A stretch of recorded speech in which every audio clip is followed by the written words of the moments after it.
To, babu shakka Malam Sharfaɗi ina wa kowa fatan alkhairi musamman wannan kafa tamu da take ba mu damar mu faɗi albarkacin bakinmu ba tare da saba doka ba. Allah Ubangiji taimaki Freedom, Allah Ubangiji taimaki manaja da daraktoci da mai gidan da ma'aikata manya da ƙanana. Babu shakka na ji maganganu na ɗan bulki kwamanda. To, ɗan bulki kwamanda duniya ta san kowaye kai. Kai kaza ce ci goge baki. Kuma wallahi da za ka yi wa kanka adalci da ka daina shiga social media ko kafafen yada labarai kana maganganu domin mutane sun daina gamsuwa da maganganunka, sun daina yadda da hankalin kai wai dan bulki ne ko ba dan bulki kwamanda bane wannan.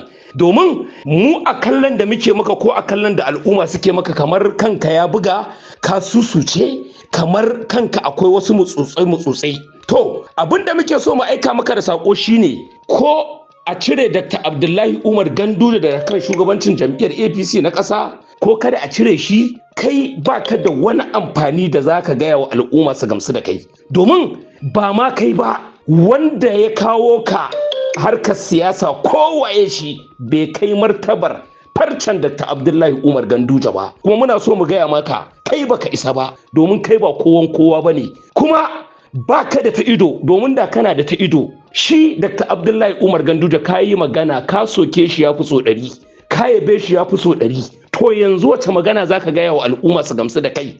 Wace magana zaka soki Dr. Abdullahi Umar Ganduje al'umma su gamsu da kai? Amsar shine babu, domin kai a siyasance kai canka, domin ka kalli shekarunka, ka kalli yawan shekarunka a duniya yanzu idan baka koma ga Allah ba.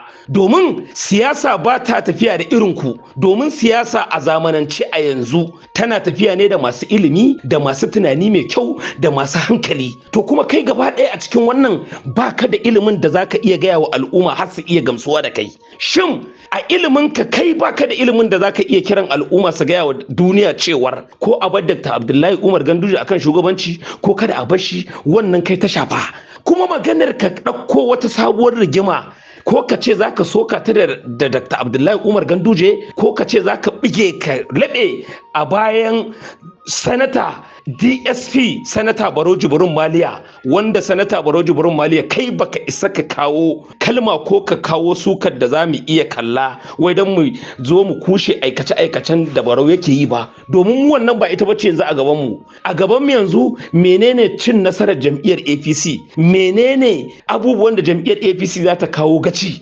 Lokacin zaɓe, lokacin fidda 'yan takara a yanzu bai yi ba, wanda da kana da tunani kana da ilimi da yanzu ba yanzu ne lokacin da zaka ɗauko maganar wane ne ɗan takara ko ba wane bane ɗan takara. Kuma kai duniya ta san waye kai, domin a zargin da muke yi da zargin da al'umma suke maka da kallon da al'umma suke maka da kai in baka sani ba, wannan wani faifan bidiyo da yake yawo a baya wanda kake zargi kake cewa wai mai girma gwamnan Kaduna sanata Ubasani shine ya ɗauki nauyi, shine yasa aka yi ma wannan abun.